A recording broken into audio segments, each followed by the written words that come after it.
Bismillahirrahmanirrahim. Assalamu alaikum students.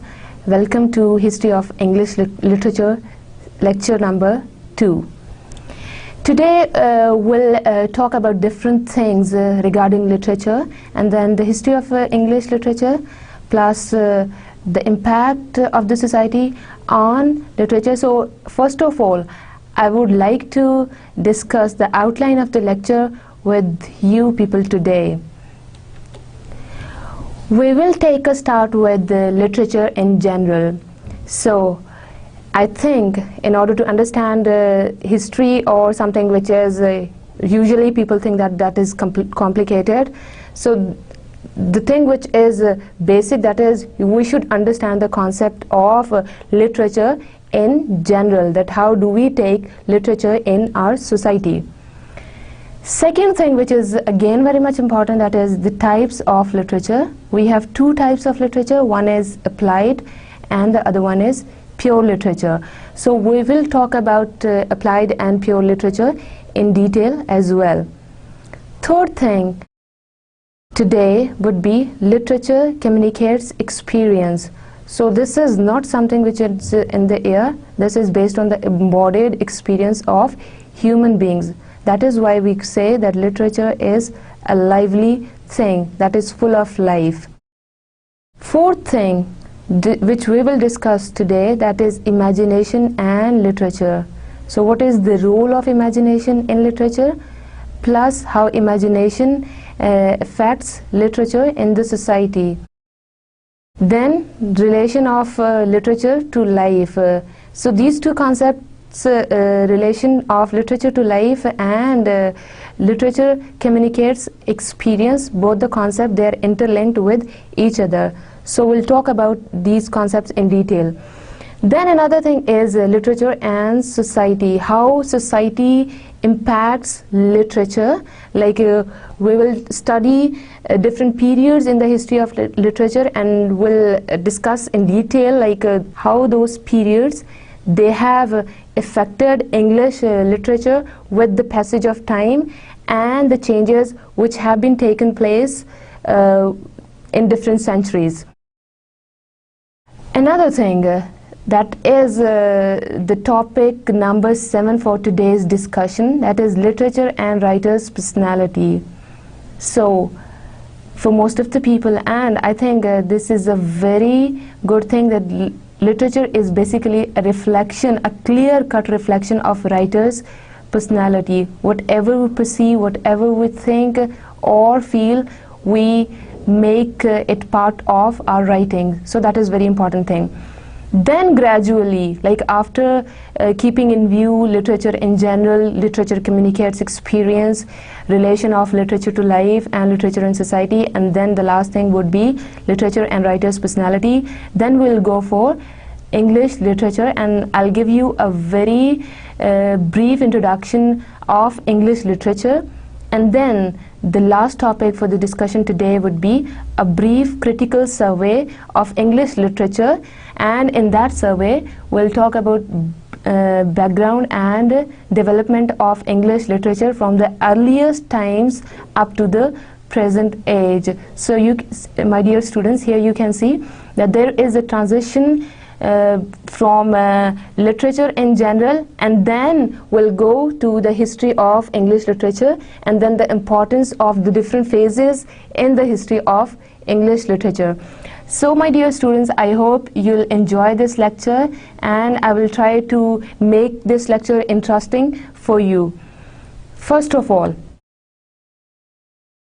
literature in general terms. We are here not talking about English literature or any other kind of literature. That is, what is basically literature? Literature is one of the fine arts like music, dance, painting and sculpture, as it is meant to give aesthetic pleasure. So literature is one of the fine arts like music. In order to compose any kind of particular music, that is fine arts. Dance movements, okay, and then painting, you have to draw something, you have to paint something in order to give aesthetic pleasure to the audience. And then another thing is sculpture, like how to make statues, fine. So like these things, like music, dance, sculpture and painting, literature is also fine arts. So here we are putting literature into the domain of fine arts. Like fine arts is an umbrella term, and literature is one part of that fine arts. Literature consists of great books which, whatever their subject, are notable for literary form or expression. So literature is basically about books which are composed in a proper order, and these books can be on any subject matter. Another thing which is of greater importance in studying literature is that it is the aesthetic worth alone, or aesthetic worth combined with general intellectual excellence. So literature is basically, as we have discussed before as well, like literature is meant to give aesthetic pleasure, that is the aesthetic pleasure or the visible pleasure to the reader. So here that pleasure is combined, that can be alone, but usually that is combined with the intellectual excellence, like the art of writing something. So these things are very important in order to make literature giving aesthetic pleasure. In the realm of poetry, drama and fiction, so here students, you can see that we have three things. One thing is poetry. These are the different genres in the study of literature as well. One thing is poetry, the other one is drama, and then fiction. The greatest books are selected on the basis of aesthetic excellence or the beauty of expression. So all the greatest books in the genres of drama, poetry or fiction, all the greatest books, they are selected on the basis of the aesthetic pleasure which they give to the reader. So the basic thing or the most important thing in using literature, or in order to categorize any book that is a part of literature or not, and usually this aesthetic pleasure is combined with the intellectual excellence as well. Books dealing with subjects as history, biography, natural science, religion, politics are considered as literature because they are based on the experiences of people in society, they reflect writers' personality and many other things. So that was all about literature in general. Now we are moving another concept, that is the types of literature. As I told you before, that there are two types of literature. One is pure literature and the other one is applied literature. These two terms can be properly explained by studying Darwin's The Origin of Species and Keats' Odes on Aggression on. The Origin of Species has certainly some literary merit in the form of expressive power, as Darwin has communicated certain information to the reader in an appropriate style. So now we are going to focus on Darwin's book, that is The Origin of Species, and Keats' Ode on Aggression on. But in this case, here we're talking about Darwin's The Origin of Species. In this book, the expression is not so important as the information. So in this book, our focus is on information and not on the expression. So this is known as pure literature.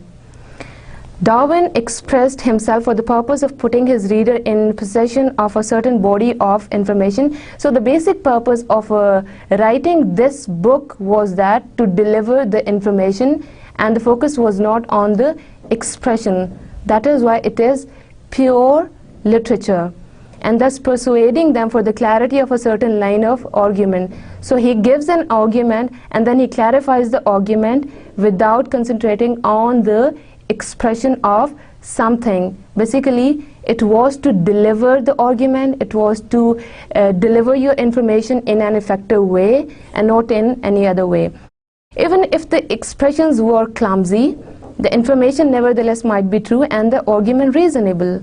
So it does not matter what kind of information was that, all the arguments, they were reasonable, and the information that was basically true because it was based on any kind of experience. The literary quality of a book has served a certain specific purpose. There are basically two elements in the book: the merit of Darwin's purpose, what he wanted to deliver to the reader in the book, and the other thing was the merit of expressive power. Both things were present there. These two elements cannot be distinguished in Keats' Ode on Aggression on. So now we'll do a comparative study of the Origin of Species and Ode on Aggression on, that is written by John Keats.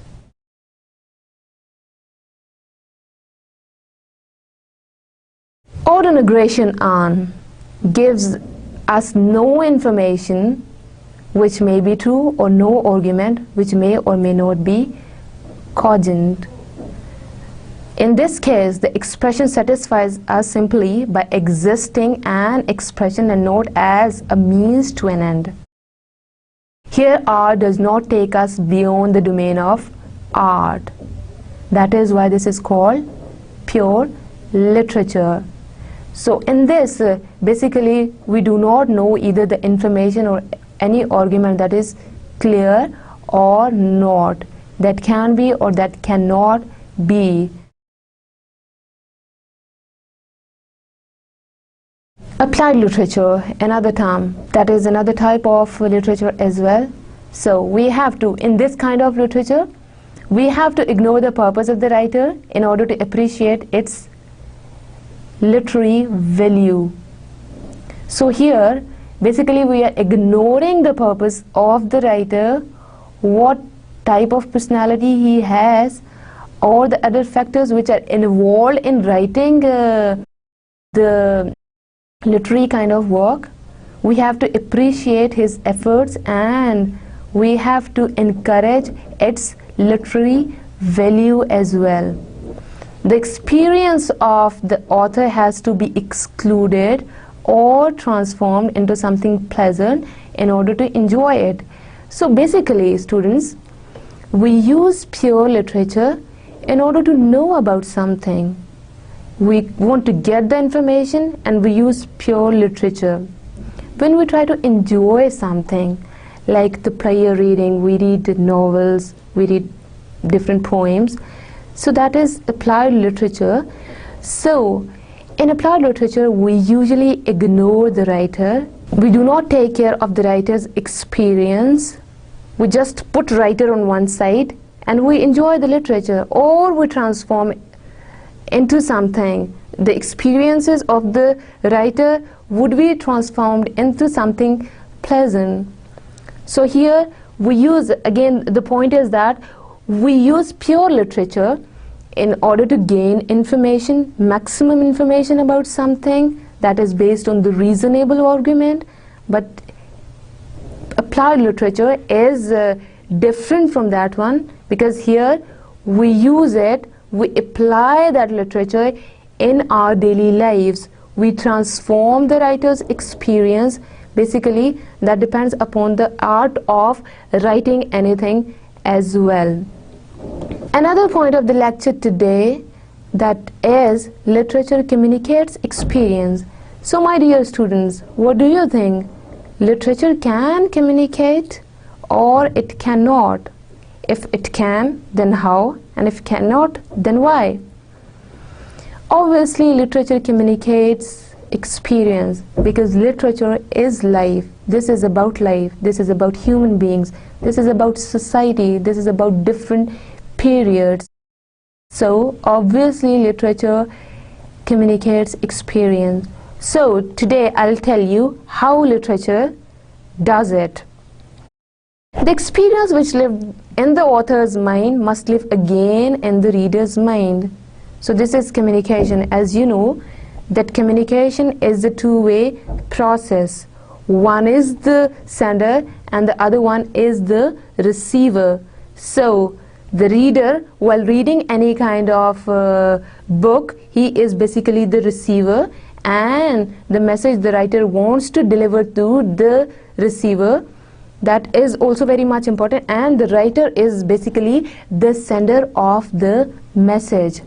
So the author basically tries to deliver or to tell about his experience to the reader, so that experience must live again in the reader's mind as well. Fine. The writer has not merely to give the reader what he has experienced or how the experience has been taken. So here, what and how things are not important, like how he has experienced certain thing, how he has faced any mental trauma in past, and what he has experienced. These two things are basically not important, but what is important is that he must give to the reader his own experience. So this is like just giving the experience to the reader by putting him in a certain situation.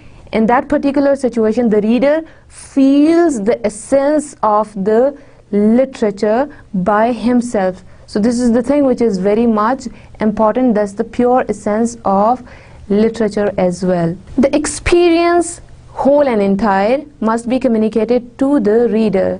So the experience is transplanted in the reader's mind, and then the experience would be communicated to the reader as well. For example, the writer is trying to say something to the reader. So what he does by putting certain kind of examples, like putting his or her imagination in form of words, so he is giving a kind of experience to the reader that is very much important. This is not easy to attain because the writer's experience is his own.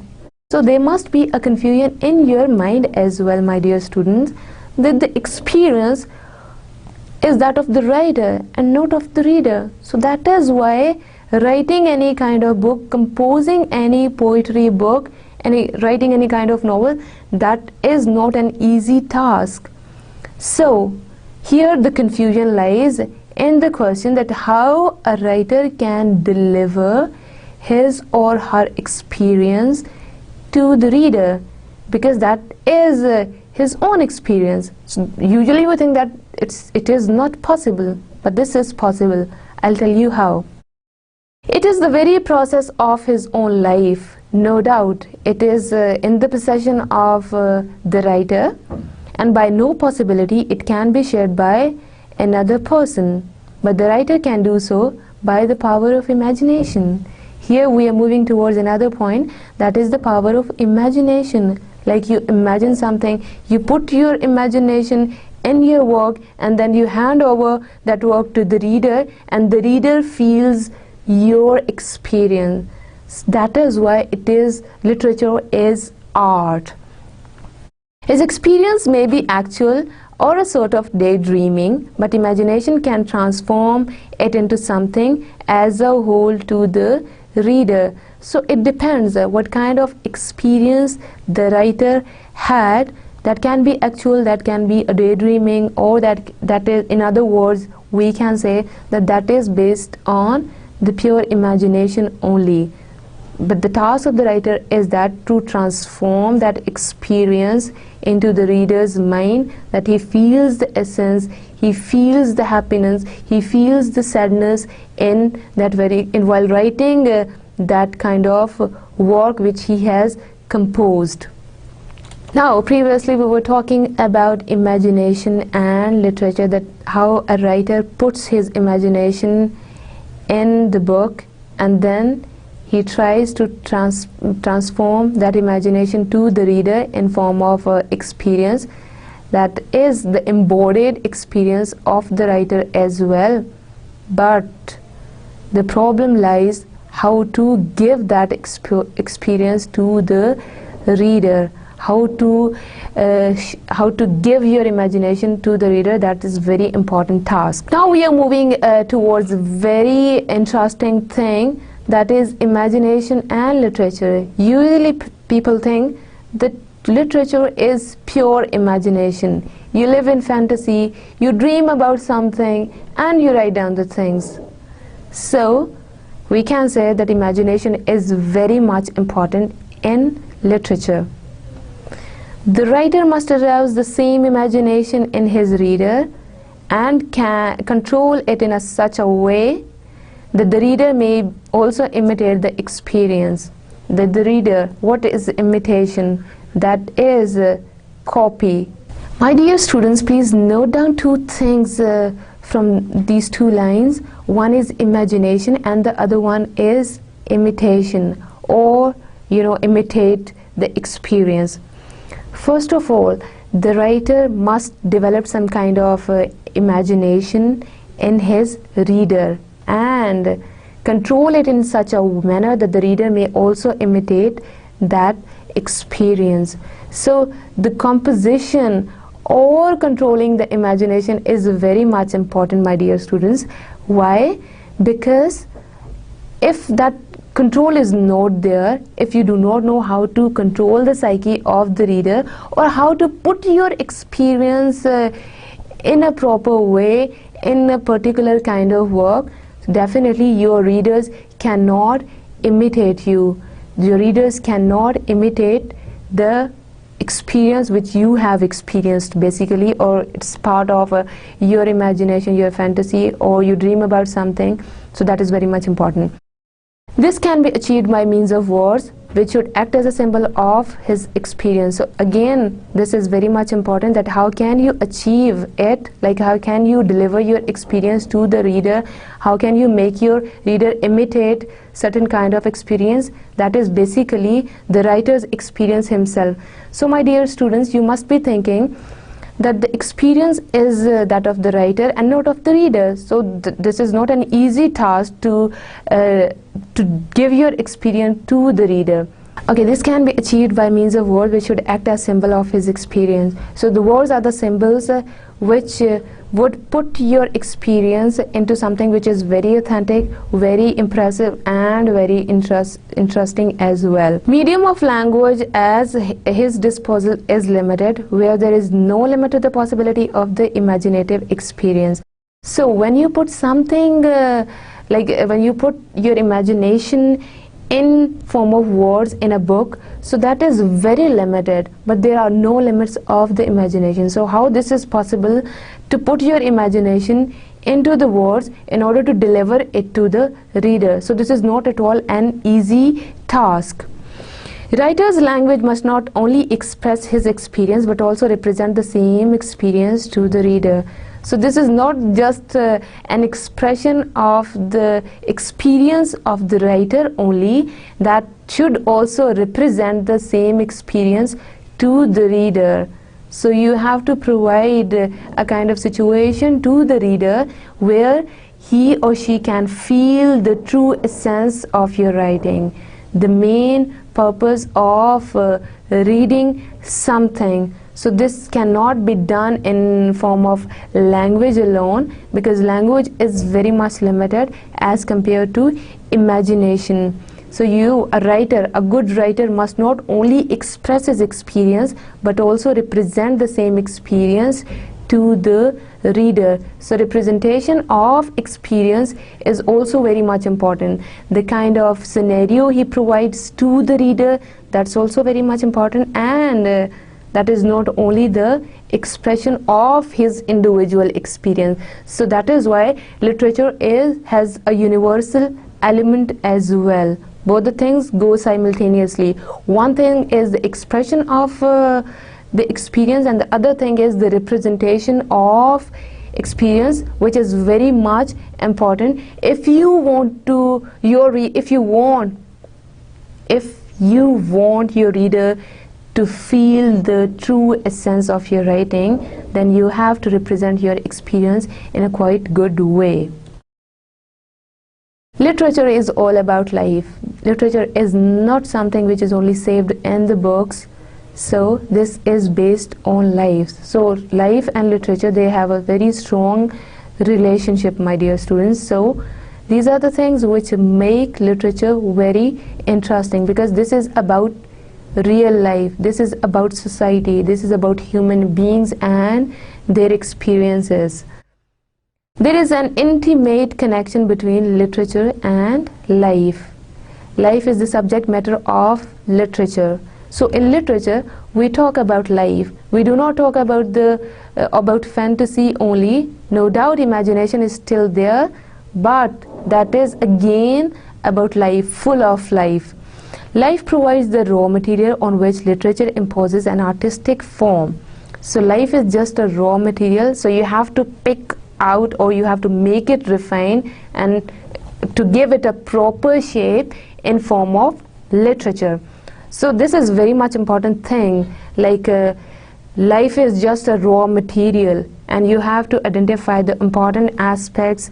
You have to write down your experiences, and you have to make it a proper product, a very valuable product in form of writing.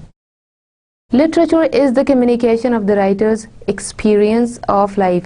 So basically literature is about life. This is based on the experiences of the writer. So this is the communication of the writer. Again, I'm telling you, let me repeat, my dear students, that communication is a two-way process.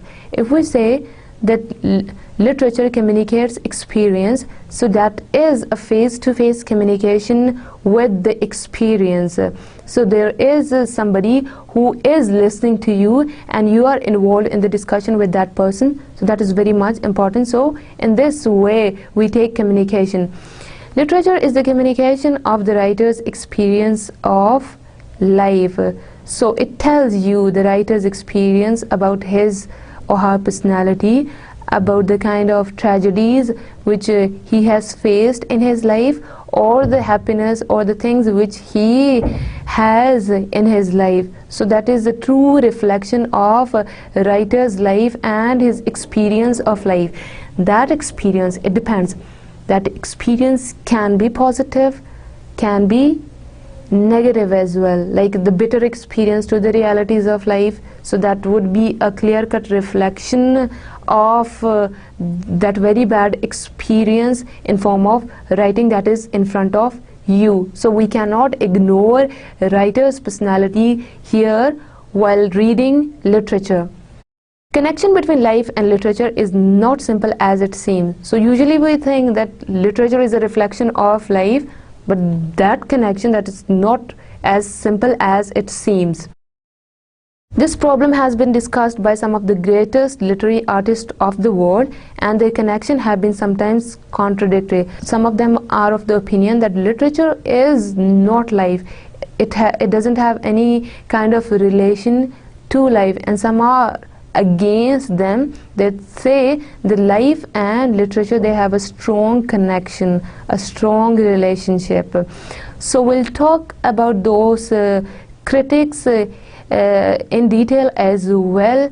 What are their views about literature and life? First critic is Plato. He used to, like, at that time there was no literature, so literature was termed in those times as poetry. So whenever I'll refer to poetry, whenever I talk about Plato's or Aristotle views, so whenever that is poetry, basically that is not poetry. It is, that can be drama, that can be poetry. So this is not just limited to poetry. Actually the language, the old English was in form of poetry. That is why they always say, they do not say literature, that is poetry. According to Plato, poetry as a mere imitation of life. He looks at poetry as a mere imitation of life. So what is imitation? That is copy of life. So that is poetry is a copy of life. True reality consists in the ideas of things of which individual objects are but reflection or imitation. He developed the argument first with reference to the painter. So he gave the example of the painter, and then he would relate that example with that of the writer as well. Let me explain the example of the painter here. And previously we were talking about poetry as a mere imitation of life. Here this is an example of a painter. According to him, painting is an imitation of a specific object or group of objects. So again, there is a comparison between poetry and painting. For him, both are the same things. Poetry is a mere imitation of life. Painting is also an imitation of specific objects or group of objects. Painter only imitates what he sees and does not know how to make or to use what he sees. So this is painters, they only imitate what they see, and they actually do not know how to make or how to use what they see. So this is only the imitation of what they see. They paint whatever they see.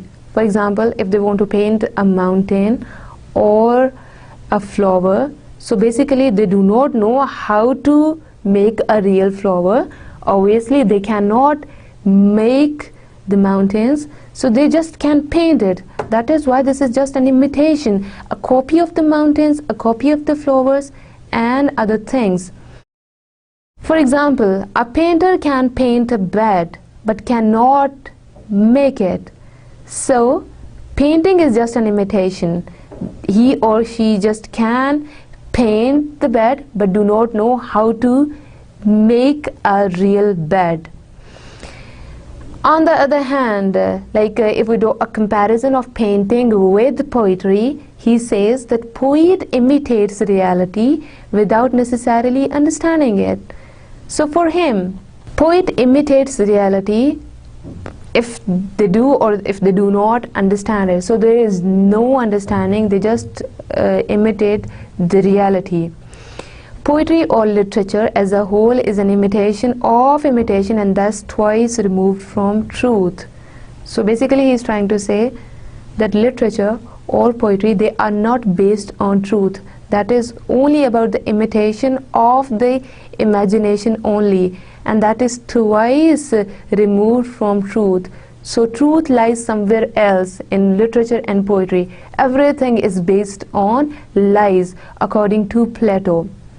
So that was basically his view of looking at the literature, and then I gave you an example of the painter as well, and then the comparison of painter and of poet. His idea was further modified by his student Aristotle. In his book Poetics, he undertook to examine the nature and qualities of imaginative literature with the view of demonstrate that it is true and not false to what Plato had shown it. So according to Plato, everything is fake, everything is based on imagination, nothing is real, that is purely imitation of something. But Aristotle is of another view. He sees the nature and the qualities of the imaginative literature and a view to demonstrate that it is true and not false. So he thinks that whatever you write, whatever literary kind of works you are doing, that is not false, that is based upon the true realities of life, that is based upon the true experiences of life. That is a modification in Plato's views. He agreed with Plato on one point as well, that is the poetry is an imitation of reality. So for them, poetry, again students, I am telling you that poetry and literature, for them both are the same things. So poetry is an imitation of reality, that is a copy of the reality, another photograph of the reality. So this is not something which is just in the imagination, but something which is happening in the society, which is there, which you are experiencing. That is an imitation of the reality, and you give it a proper form in form of poetry. The imitation is the imaginative reconstruction. So here you can see imitation of reality. So my dear students, here you can see that this is literature is an imitation, and that is in form of the objective representation of life in literature. That is not only based on the subjectivity of any writer, that is the objective. So here another concept regarding literature is coming, that is, the literature has a universal element, it has an objective element. So poetry is not connected with the outside world in the simple and direct fashion supposed by Plato. So here basically he is rejecting the point that was given by Plato, that poetry is not connected with the outside world. So this outside world is the imaginative world of the author, of the poet. So that has nothing to do with the outer world.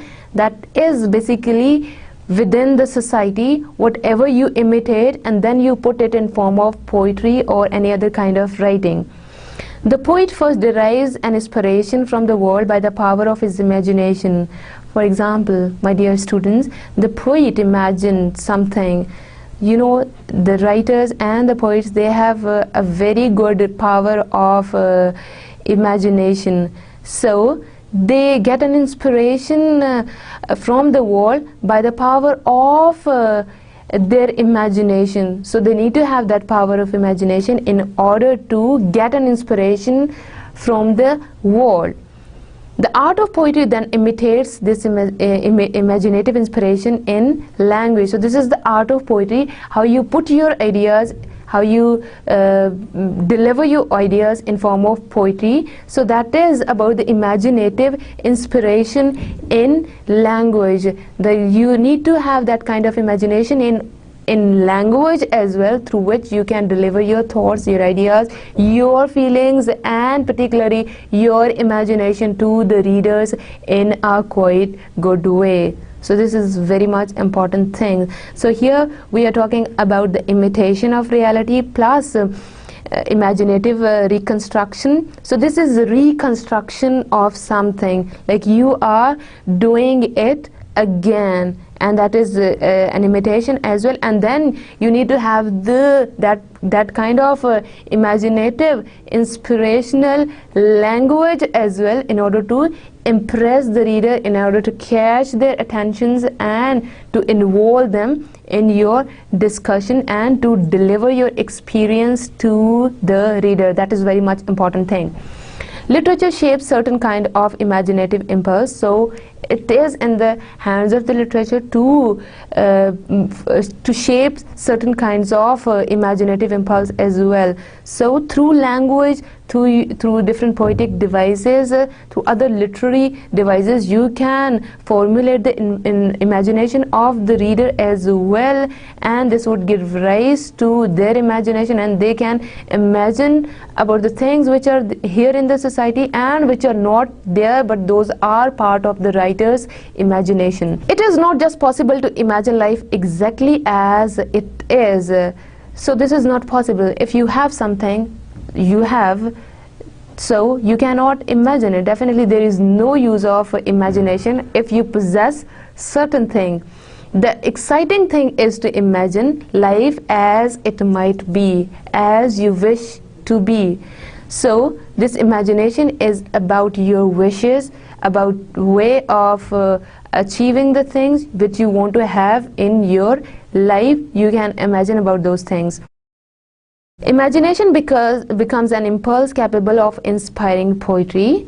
Art of literature is not a slavish imitation of reality twice removed from truth. Actually, he is against Plato's views that imitation of reality is not twice removed from the truth, that it is not far away from the truth. The truth is hidden somewhere, and imitation of reality is something else. That is purely your imagination. Basically, that imagination is also based on truth, like the life which you want to have in future, that can be your imagination. So we cannot say. In order to conclude Plato's view, I would like to say that for him, imagination is also based on reality. It's not something which is just a part of your dreams or of the fantasy world. That has a reality, that has a truth behind it. According to Plato's, what is a poet's business? His business is not to write about the events that have happened, but what may happen, of the things which are possible in the light of probability or necessity. Poetry is a more philosophical, a more serious thing than history. So here we have two more points. One is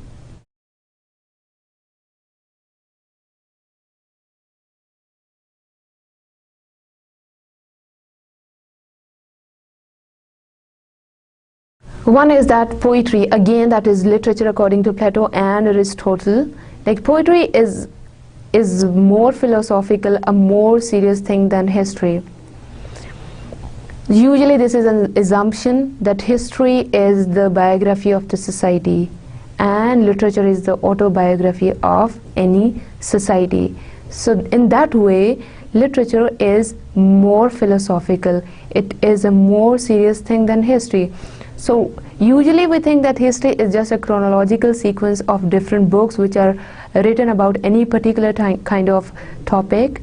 So literature is not like that. This is a pure imitation of the reality, that is a pure representation of the society in form of writing. That's not the chronological sequence of different events which are saved in the books.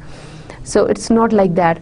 Okay, the last point which was there, that the poet's business is not to write about the events that have happened. So poet has nothing to do with the past. Definitely that would be reflected in his writing. Past is also part of his life, but the purpose of putting his imagination into word is that the life which he wants to see, or the things which may happen in the society, and there is those things would be described in the light of probability and necessity. So by keeping in view the necessities of the ordinary human beings in society, you have to put your ideas, write down your ideas in form of poetry or in form of drama. That can be there, fine. History deals with the particular only, while poetry deals with the universal. So for example, if we talk about history of English literature, so that is purely about English literature only. But when we talk about literature or poetry, that is universal. So this is one of the most significant characteristics of literature as well, that it has a universal element. History is quite particular, that is restricted to any particular society, any particular genre, any particular literature, for example. But on the other hand, literature has a universal element, because this is about life, this is about human emotions, feelings and thoughts. So it can affect all the people of the society, no matter where they are living, either in the west or in the east or north or south. So this is the main purpose of literature, and this is the distinguishing feature as well, which is very much different from history. There is one more point, students, as I told you, that history is biography.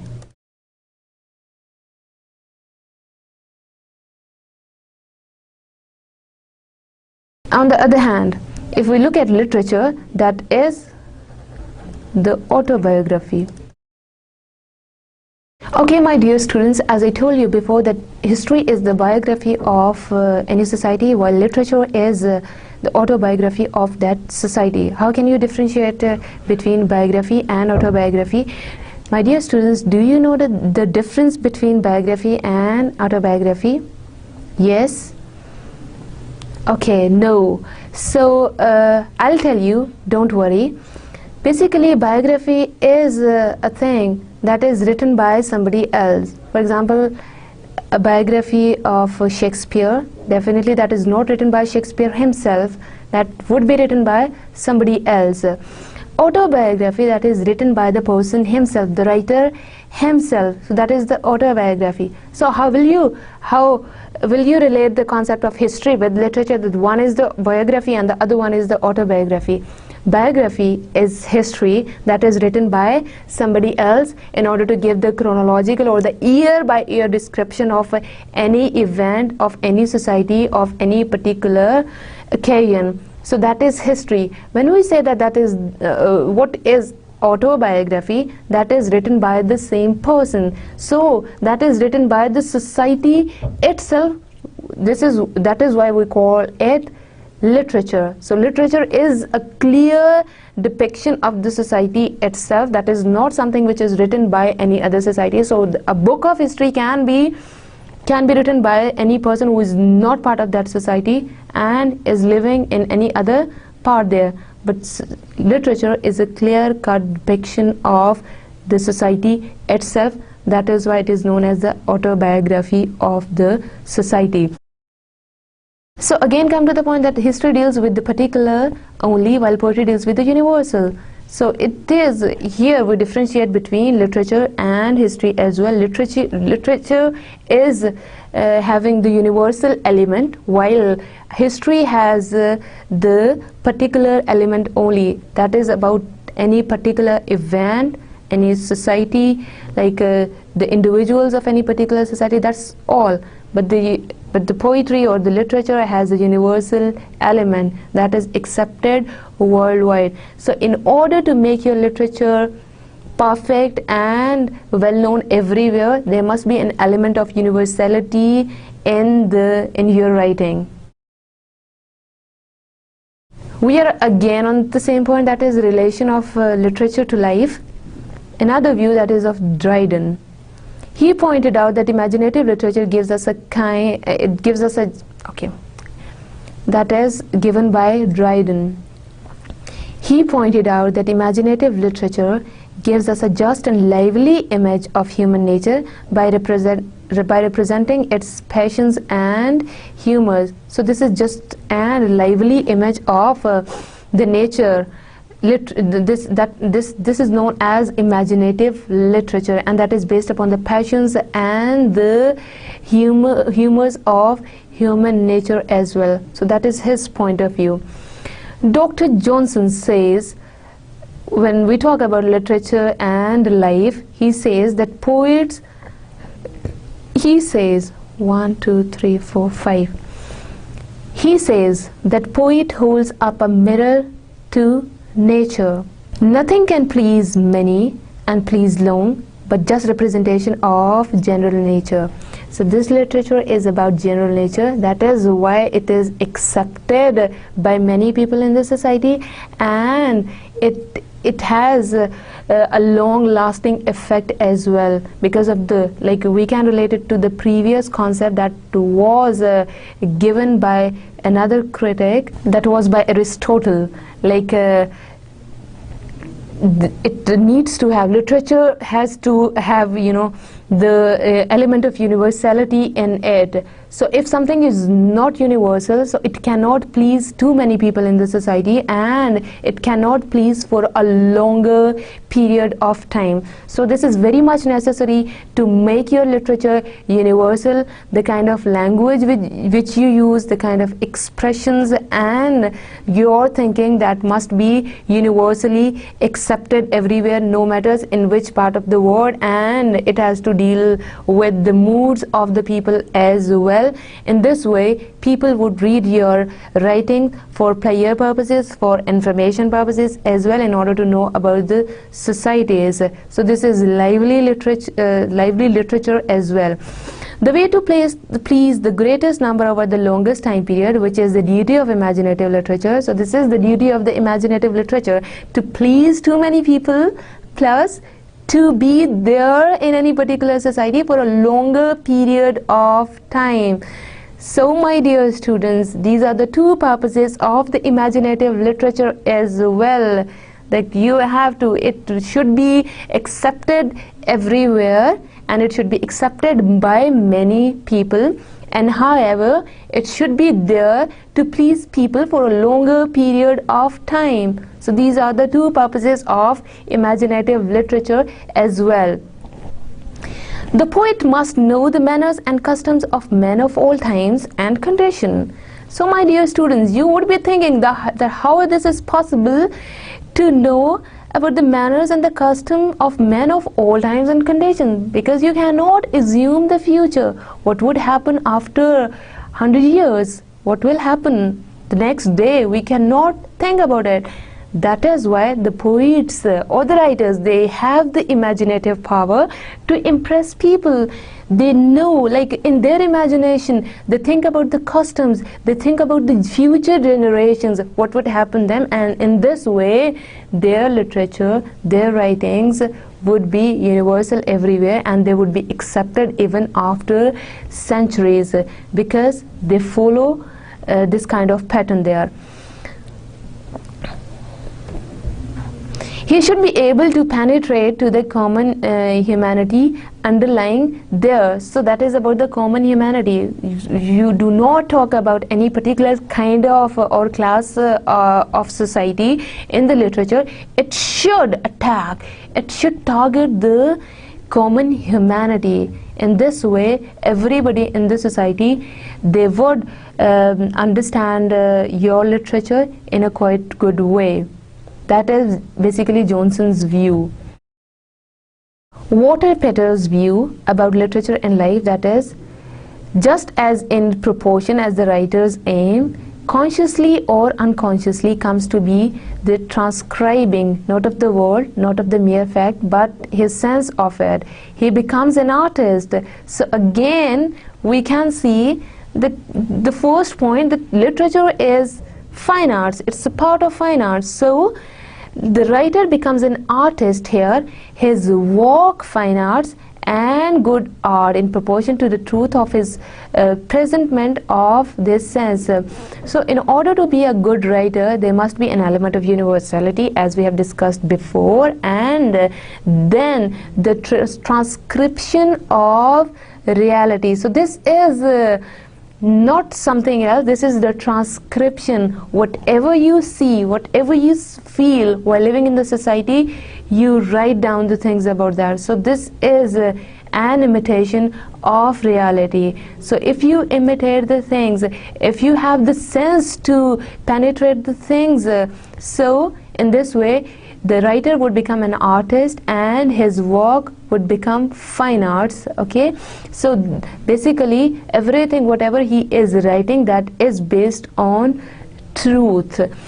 The literary artist does not give us the photographic imitation of reality, but a transcription of his vision of it. So my dear students, this is something which is very much interesting, that literature is not a photographic imitation of reality. This is a transcription of the vision. So what is transcription and what is photographic imitation? If you know the answer, then this is not at all confusing for you. If you don't know, then I would tell you about it. So photographic imitation, for example, when you take a photograph or image of something, so that is, you can edit it as well, that is still there. But when you talk about the transcription, for example, transcribe any interview, so you are not supposed to miss anything in that interview while transcribing the interview or transcribing any speech, so you are not supposed to do editing in this. So the literary artist does not give you the photographic imitation of reality, that is edited as well, and that is you take it through a proper camera. So this is something else. This is the transcription of the reality. He is not supposed to change anything from that reality. So this is a true imitation of reality, which is known as literature. It is from reality or life from which the artist starts, but he tries to reconstruct it when he would see it steadily and see it whole. So from the reality of the life, he has to take a start, and then he goes for the imagination. For example, if a writer or a poet starts with imagination, so that would be based on fantasy only. So he takes a start with the proper life, with the realities of life, that is, those are based on truth, and then he moves towards imagination in order to see a life which he wishes to see. So these things are very much important. So I would like to conclude relationship of life. That is a very good topic under literature, and you should understand what is the relationship of literature to life. All great pieces of literature are true to life. For example, if you look at the books of history, like all well-known writers, their books are still part of literature. Why? Because they are true to life. They depicted the reality and they represented the true life that is not twice removed from the truth, but basically that is based on truth, and those are not fake statements only. That is why the most preferable way of putting the things together, take a start from the real world, take a start from the concrete things from the world, and then go towards imagination. So this is the right way. Okay, so all the pieces, all the greatest pieces of literature, they are true to life. They are universally accepted. They are accepted everywhere in the whole world, might be. So they please too many people in the society. So what is this? Because of this fact that they are true to life. Poet writer concentrates on those characteristics and aspects of life which are permanent. So if a thing which is temporary or which is for a time being only, so poets and writers, they do not concentrate on those things. They only concentrate on the permanent things which do not change with the passage of time until any revolution came. So they do not talk about the temporary things only. They usually focus on the permanent things which would be there in any particular society with the passage of time, might be after centuries. So that is why their literature is accepted worldwide. He clutches at everything which promises some permanence among what is always fleeting. So again the same thing is there. The things which are changing with the passage of time, the writers and the poets, they usually do not focus on those things.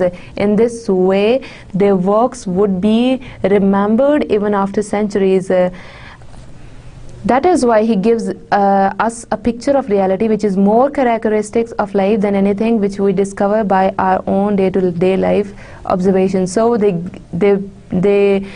give a very clear-cut picture of this society which is very different from our day-to-day life observation. So they are very keen observers as well, and they put those things in their writings which are of greater importance.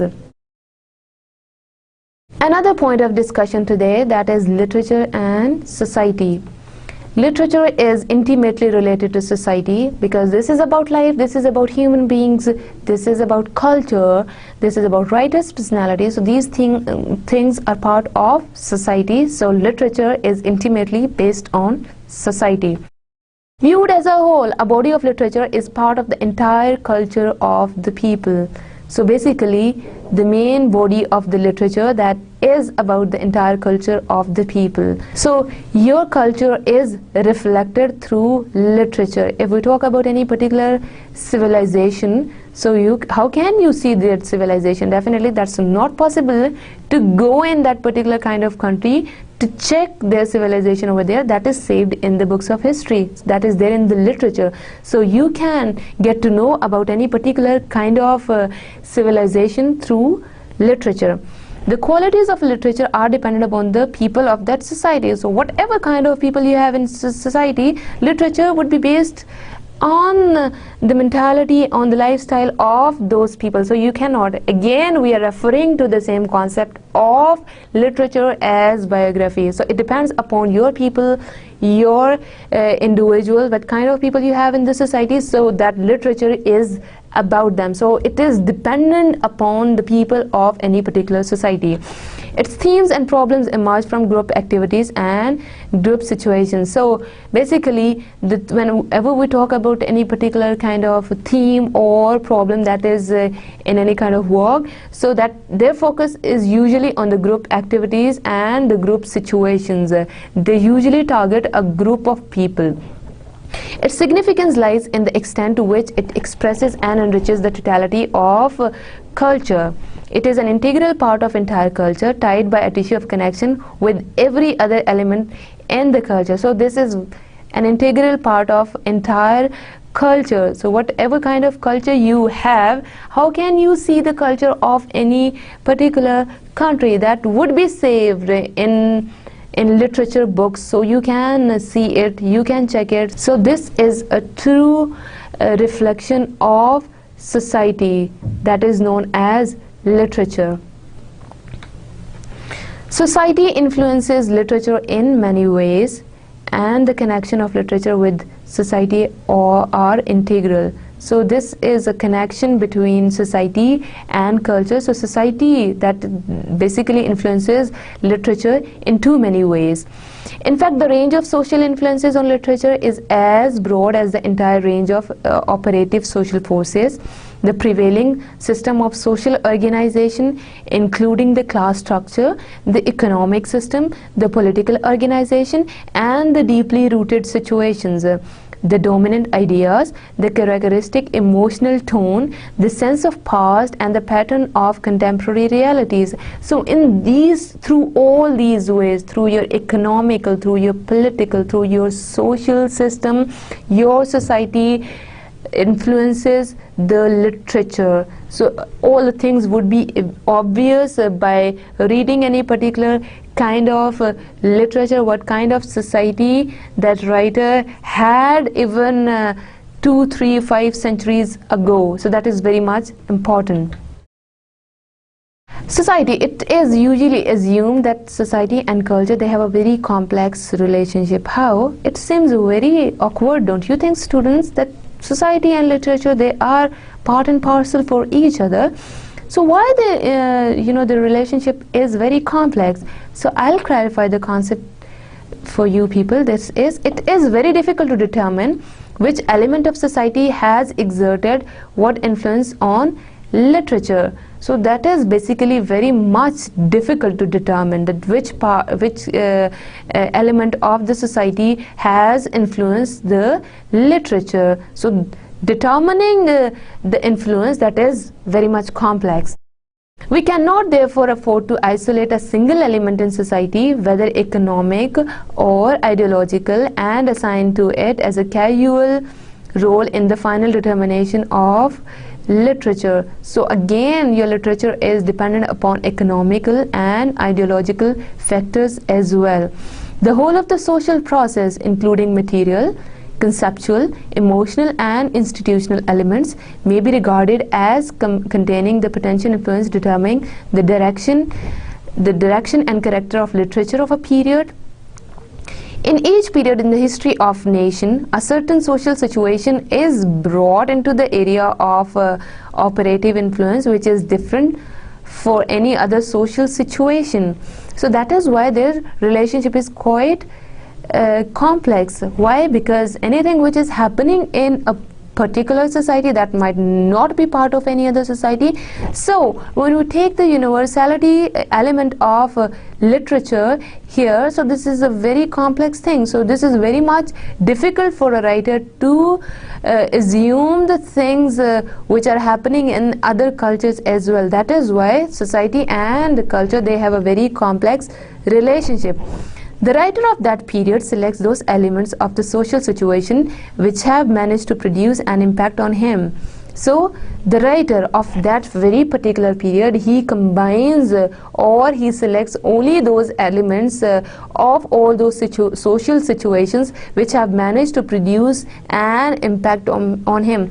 So here the idea of the writer's personality also would come. How? Because whatever he feels, whatever he experiences in the society, that would be his or her target. So that is very much important thing, and weaves them into a pattern which is compatible with his own standards of art and his views of human life. So here we are just delimiting literature to only one person, that is the writer or the creator of any particular literary work. Whatever he would experience, definitely that would be there in his work, in his poem, or for example in the novel that would be there. That is why the relationship of society and literature, that is very much complex, and here you can say that there is an element of subjectivity as well, that literature is purely based on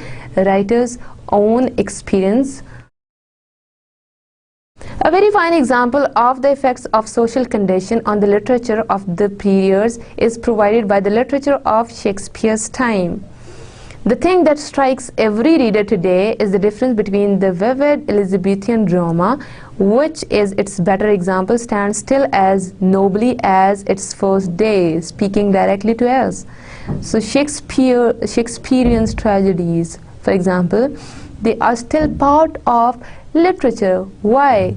Because they are very much popular from the day first, and you can see that how Shakespeare captured the psyche of the different people who are living in different societies. So that is why his tragedies, his comedies, all the plays which are written by Shakespeare or the writers of his age, those are very much universal everywhere.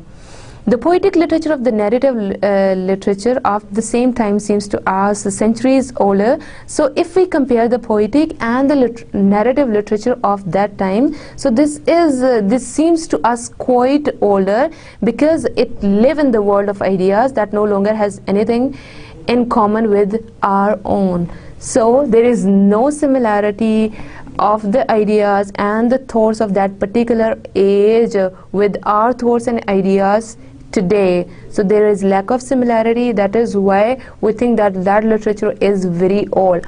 On the other hand, Shakespearean tragedies, Shakespearean comedies, those are still very much popular. Why? Because they have the element of universality in it, and they have the same ideas and the same thoughts.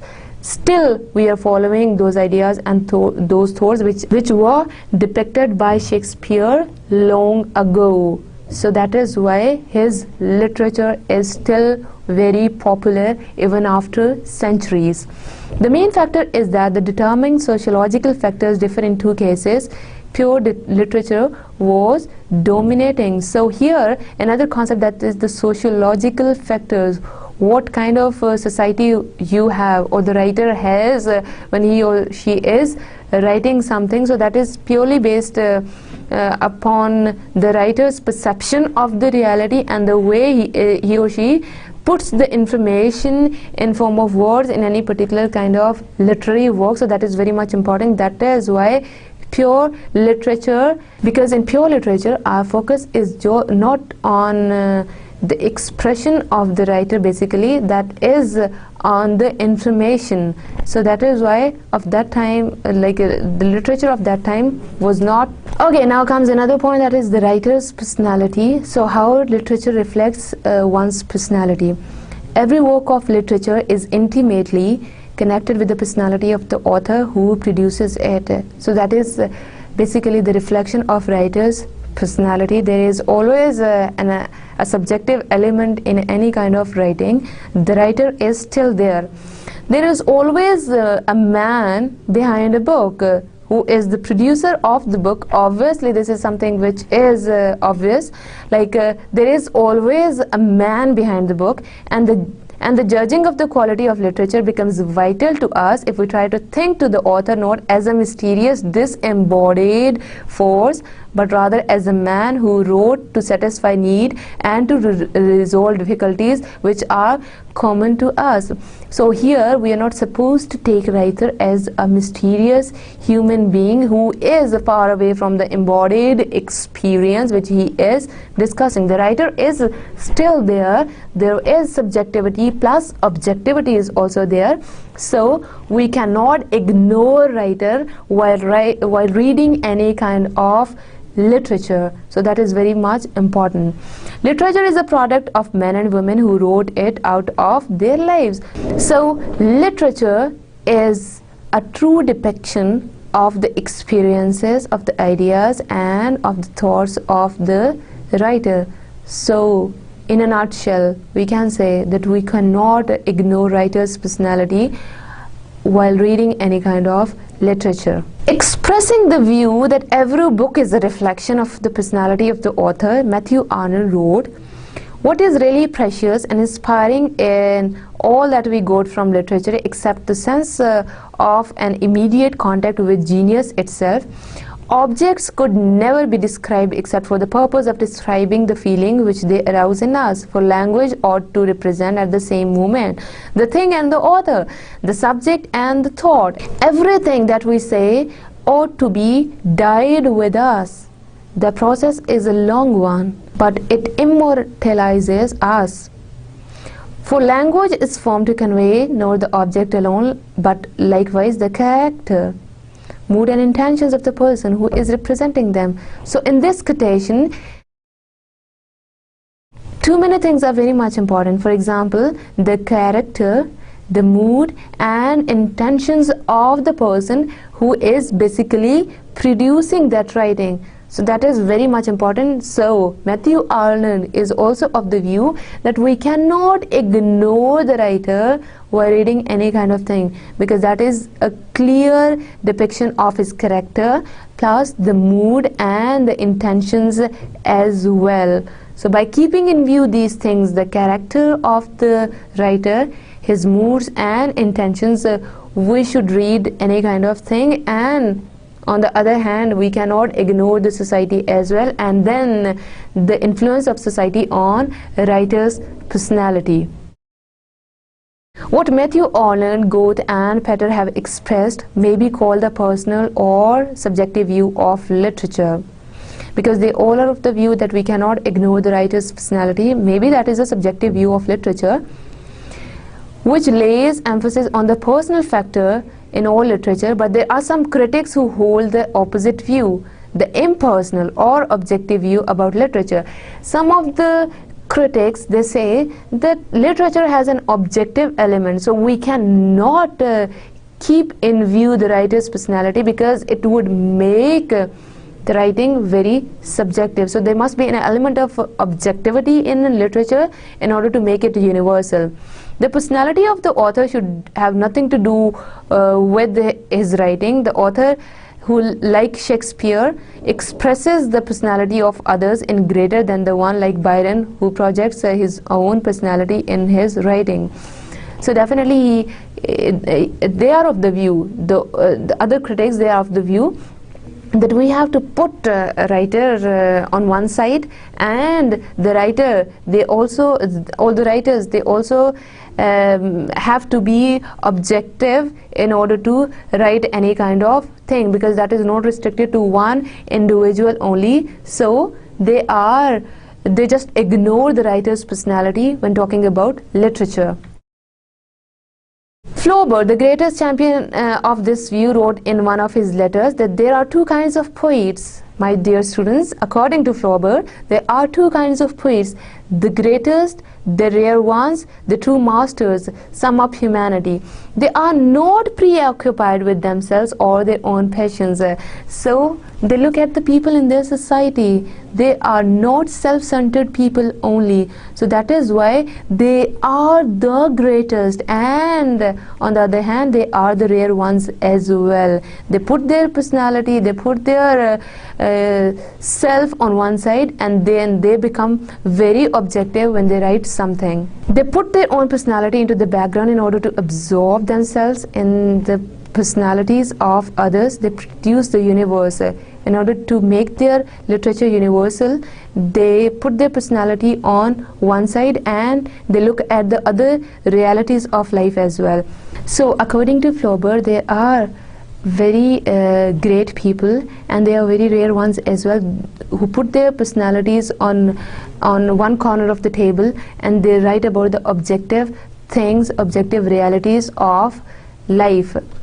According to him, there are others who have only to create, and they achieve harmony, to weep, and they move us to think about themselves, and they are immortal. Possibly, if they were to do anything else, they might not go quite so far, but while they lack breath, they have order and dash. In short, if they had been born with a different temperament, probably they would not have had genius at all. So he categorized poets into two different categories. One is those who keep in view their self while writing anything, and the other one is about the objectivity of the social realities of life. So Byron was of this family. According to Flaubert, Byron was of this family, Shakespeare of other. Who can tell me what Shakespeare loved, betrayed, or felt? So this is about Shakespeare used to put himself on one corner of the on the table, fine. So in order to make his writings more objective and universal and to be accepted worldwide, so he used to put himself on one side of the room, you can say, and then he used to be more objective towards the thing. And Byron, his writings are usually based upon his life, so he Flaubert, he puts both the poets Byron and Shakespeare into two different categories. My dear students, as you know that this is about history of English literature, so far I have given you the briefing on literature. What do we mean by literature? Literature in general. So my dear students, today we have discussed literature in general, types of literature, pure and applied literature, then literature communicates experience, then literature and society, literature and writer's personality, literature and society. So now you can see that how these things, they are interlinked with each other. So inshallah we'll move towards history of English literature in the next lecture. Hope you had enjoyed today's lecture, that is literature in general. So inshallah, see you tomorrow with a new topic. Thank you.